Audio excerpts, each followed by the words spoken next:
Yeah, cancer treatment was my profession. I'd been treating cancer and radiation oncology as a medical physicist for about 20 years when I was diagnosed. And I was diagnosed at work. I was checking patient charts and went down the hall and talked with my doctor, and he said, basically, you're in a lot of trouble. I had stage 4 cancer from day one. I had a lot of the negative prognostic indicators that made me look like a patient that was going to do very poorly. A lot of my initial consults were don't bother kind of consults. Remember, this was 12 years ago, and we had very few drugs, and we weren't doing very well in RCC, and everyone assumed I wouldn't do very well. But I have. I'm still here. It'll be 12 years this November. And right now, I have one tumor. I've had too many tumors to count if you want to add them all up. I've had about 10 recurrences since the first time I got down to no tumor, but right now I have one. Next month I'll have it ablated at UT Southwestern, and at that point hopefully I will be tumor free for some period of time, probably not for very long based on experience, for a year maybe or two. But so I'm not saying this can happen for everybody, but even people who don't look like they have a very good prognosis can do well. So my major message to everyone is don't give up and get to the good centers like IU to see the doctors who know the entire field and can give you the best choice of treatments. Okay. I also worked for 25 years as a medical physicist. I worked in radiation oncology and also some with imaging. And, you know, maybe I think being in cancer care prepares you for all this. No, not at all. You know, emotionally, we've been through the same things all of you are going through. We've just done it longer now. I've ended up, everybody has their coping mechanism. Some people bake. I've ended up saying I wanted to do advocacy. I want to help other people live longer. I want to help them live better. And because of that 25 years in the clinic, I bring a skill set that not every patient does. So I'm picking out some scientific advocacy roles. One of them, I'm the patient advocate for 3 different trial groups. And that means I sit at the table with the doctors when trials are discussed or designed and say, you know, is there a way we can make that so more patients are eligible, or could we cut the number of trips down? That's my job, to see if we can get the information doctors want and make it just a little easier for patients to participate.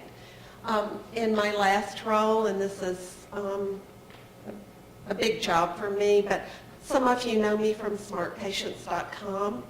It's the most sophisticated kidney cancer forum on the internet. And I do a lot of trial support. We do a lot of trial supported education there. Teach you to talk to your doctor about trials and ask good questions. So, so I'm going to tell you to be part of cancer research, maybe as an advocate, but certainly by considering clinical trials. Well, one of our big problems with clinical trials is that only 3% of cancer patients ever participate in one. 70% apparently are never even asked, although a lot of them would do it if they were asked. There's, I'm sure, many reasons for that, but one thing we all need to remember is that the drugs we have today aren't good enough. They're much better than they were 12 years ago when I started, but they're a lot less effective for a lot fewer patients than we want them to be. So we need new drugs.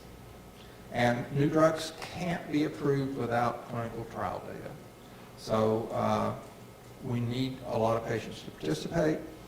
And going to an academic center like IU is where patients get taught about trials, get offered trials. So I encourage everyone, even if they can't go for all their treatment to an academic center, to at least consult with your nearest large center that sees a lot of kidney cancer patients.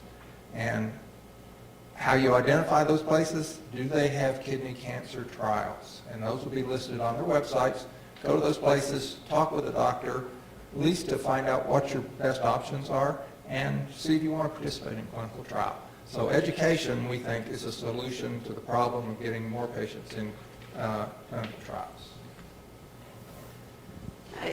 If we're going to talk about education, we're not going to finish it all today. It's a big topic. Have any of you forgotten a little bit of what you heard already? So you're going to need some ongoing resources. Think of your oncologist as a resource. Next time you go for a visit, if y'all have never talked about trials, say, hey doc, you know, if there's any time a trial looks like the right choice for me, I want to talk about it. Just let them know you might be a trial type. Programs like this, y'all have all said you want to be educated by coming here. They're wonderful, and you get to have that face-to-face experience that is so valuable.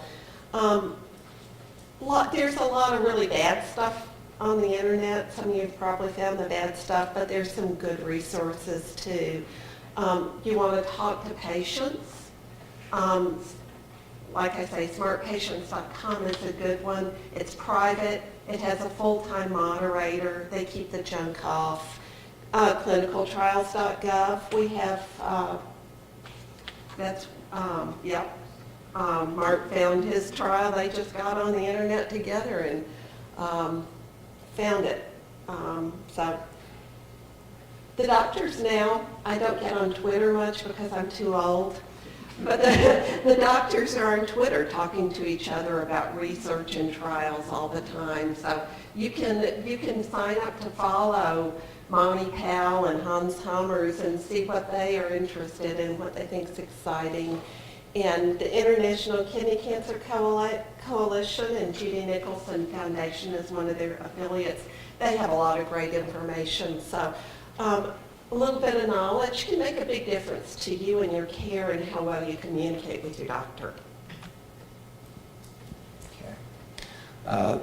There are a lot of exciting things happening right now, and a lot of clinical trials needed to make these things come into general use, find out which ones work, which ones don't. I'm not going to go through all these, but you can see there's a lot of areas for clinical trials right now. So we need a lot of clinical trial participants. And so we're going to talk about, for the rest of the talk, it's mainly going to be about at certain stages where you might think about a clinical trial. And I'll tell you maybe a little bit about why I did clinical trials at that point. I've done 4 now, and of different types. Phase 1, a non-treatment, and 2 phase 1s, a non-treatment, and 1 phase 3 clinical trial. Okay, so, before you ever go to surgery, maybe after your first CT where they find an incidental renal cancer you knew nothing about, you may start getting trial consent forms put in front of you for non-treatment trials. Tissue banks and samples, you may have signed a consent for IU to keep your samples for future research. I don't think there's one here, but there's some really exciting imaging research going on. You get asked to do something like that, like there's one using PSMA target that might make PET more useful. So you get asked to do one like that. Yeah, it's an extra trip in, it's an extra stick, but that's how we make progress. You're probably, if you're entering a trial now, are going to be asked about biopsies.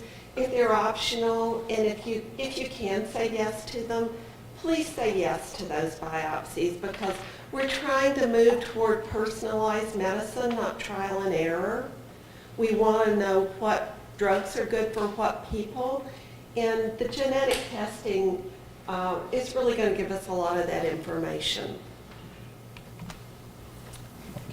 I did, as I said, did a non-treatment trial, and it was primarily trying to find a biomarker for my particular brand of inherited cancer.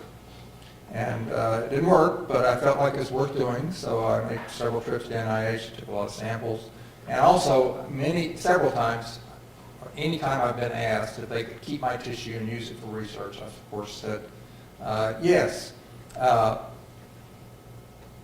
Point, it won't help you, and you'll probably never know that whether your tissue sample was used in research, but a little bit of you can make a big difference in kidney cancer research.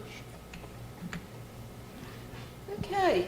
And once again, something that's changed is really, really early, when you don't know anything. You may get asked about, I call them neoadjuvant, but maybe perioperative trials, but using a drug before surgery. I'm not going to tell you if you have that decision whether to do it, but please listen and discuss it, because everything we can learn about how to use the immunotherapy drugs better to help people live longer is valuable. And your doctor is going to be a good guide to you about whether you're should be considering one of these trials. Again, adjuvant after surgery for high-risk patients, we'd love to be able to do that. We know who's high risk when they have surgery. We just don't know what to do for them yet, so they keep trying things and keep having trials, and those might be something you'd want to consider. They're promising, but there's still a lot to be learned.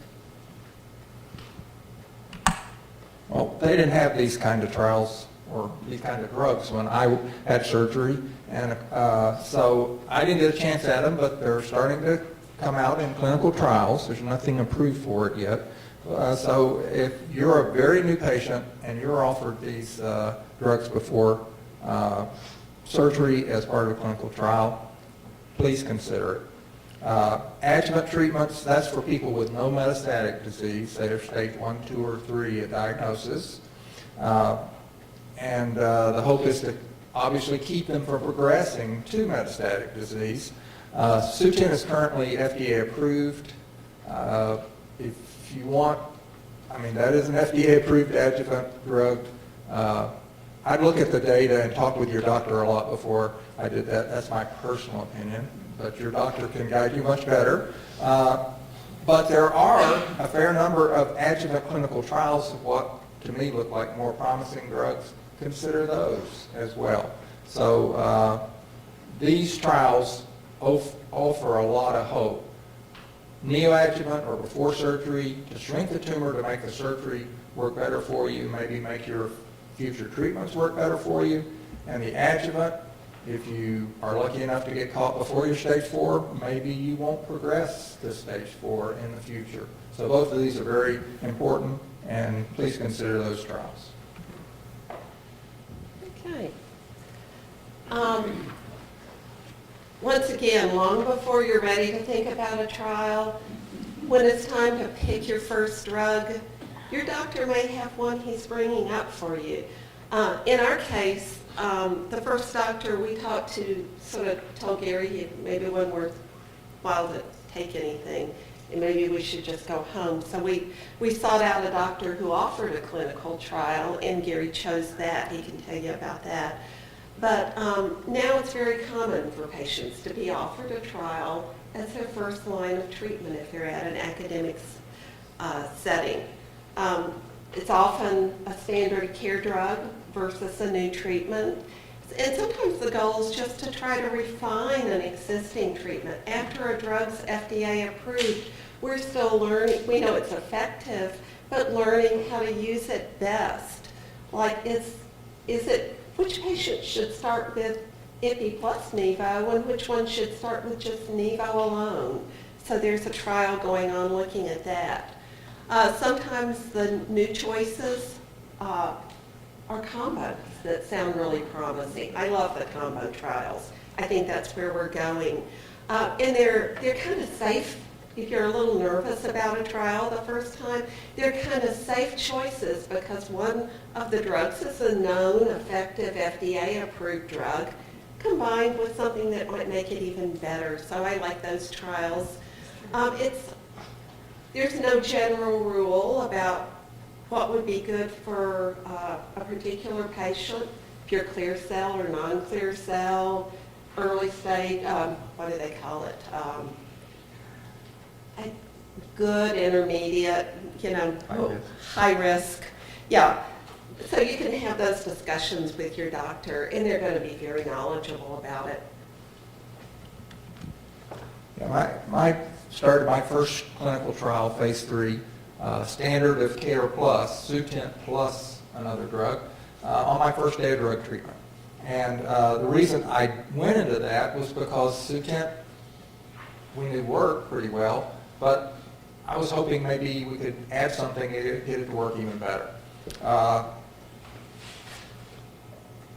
It's a little bit tougher probably if you're talking about an FDA-approved drug that has a track record and an entirely new drug.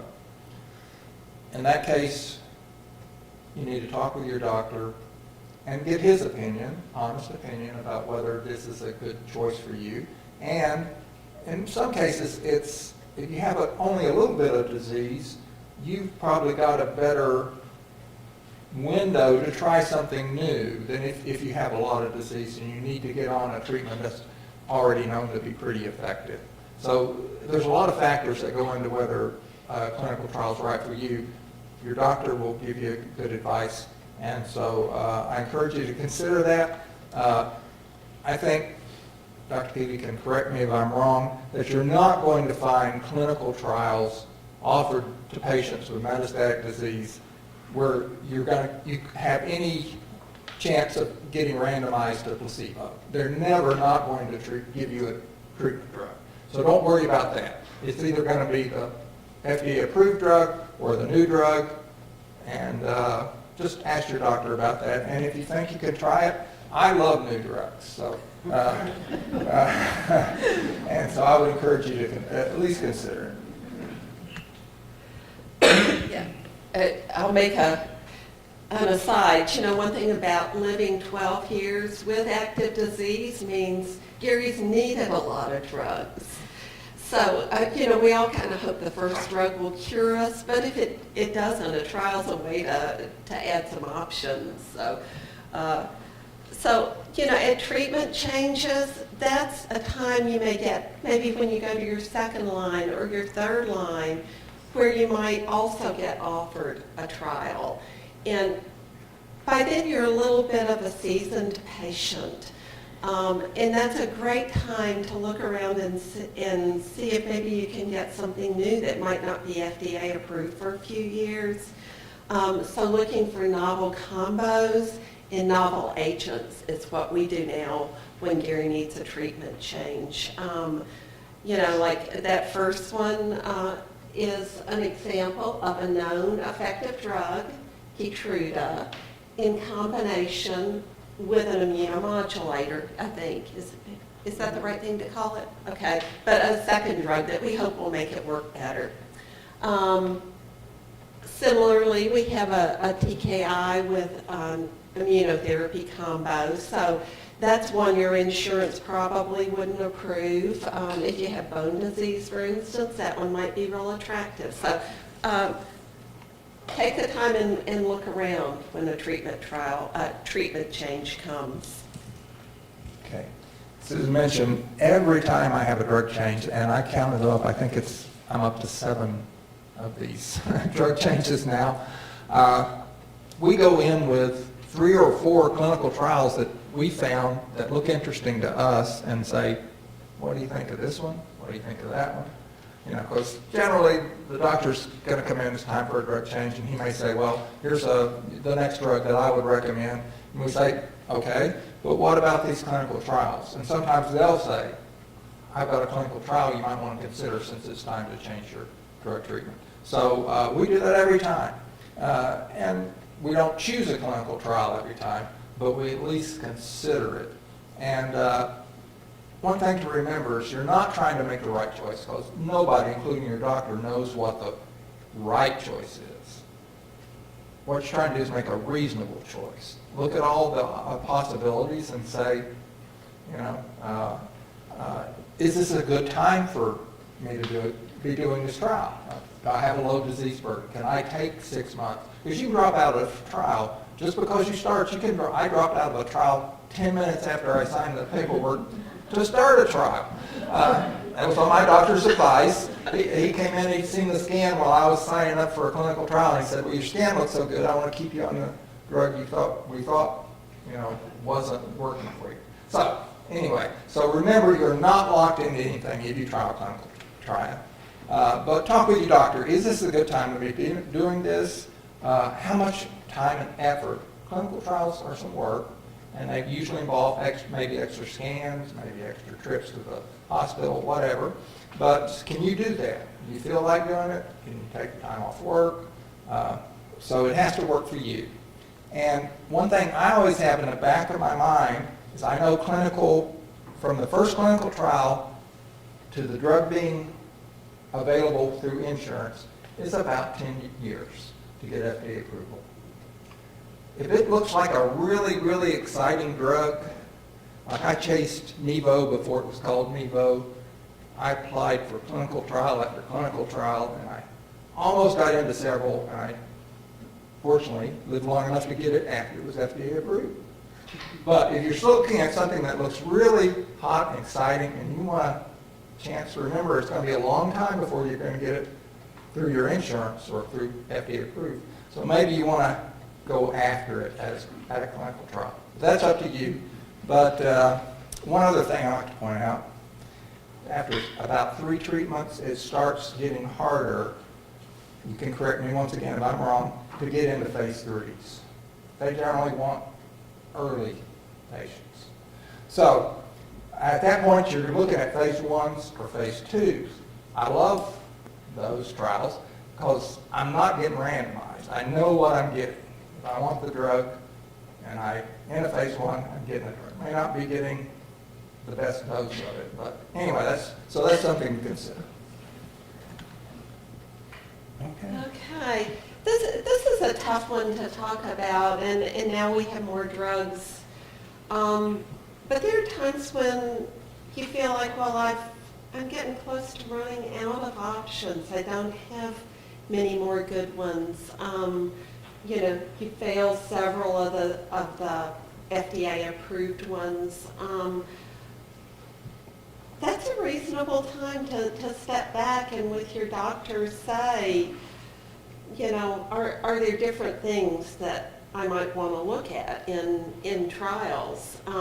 Once again, as Gary said, if you have an aggressive disease, heavy tumor burden, maybe you can't do that. But here's a couple of examples. There's a new class of drugs, HIF-2 alpha inhibitors, very low toxicity.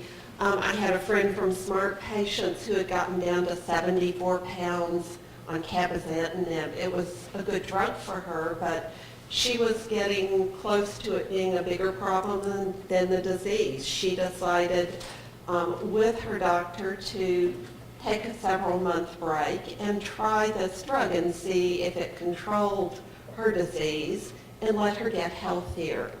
Unfortunately, it didn't control her disease, but she put on 25 pounds. She went back on cabozantinib after a break. It continued controlling her disease, and she's really proud of herself for taking that time to help other patients. So, there are those drugs out there that we've had a few small trials. We have seen effectiveness, and maybe if you need something novel, your doctor and you can talk about that. Well, Oh, this is the one where I have 2 in a row. I'm sorry. We did it again. So I talked about a couple of novel drugs.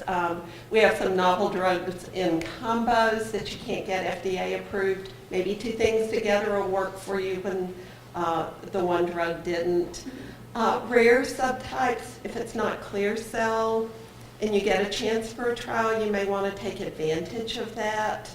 Because there are not very many trials for clear cell. And the last one is first in human trials. They accept very heavily pretreated patients, and they're doing the scary cutting edge stuff. And, you know, when I chose this time, options are few. That sounds dismal, but, you know, you're looking at somebody who got there, and he chose a first-in-human trial, and I'll let him talk to you about that. Okay.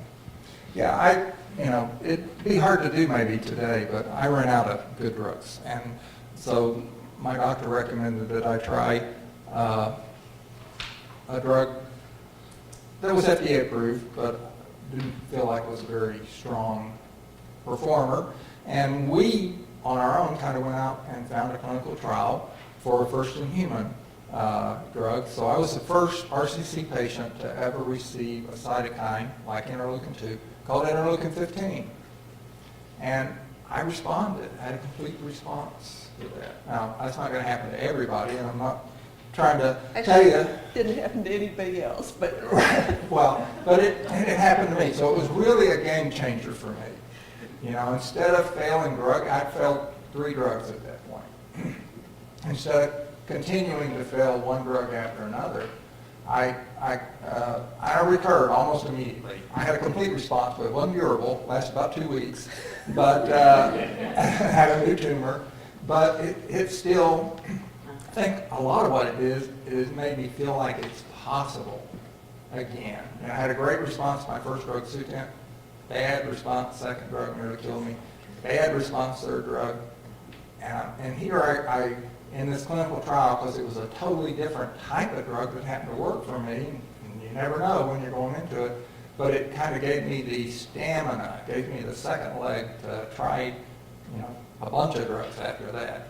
And so that's something, once again, you got to talk with your doctor. Is it right for you? Are you physically able to do it? Is it safe for you to do it? But I'm going to keep doing clinical trials every chance I get. So I hope you'll consider that. Yeah, I actually, one of our friends, Ralph Knapp, he's an advocate also. He chose to go with very advanced disease into the Hervey first-in-human trial. And I wanted to talk real briefly about that choice. You know, he made the decision he'd rather be out there maybe helping somebody else than home with his family. And that's maybe a unique point of view, but it is part of what helps research move along. Okay.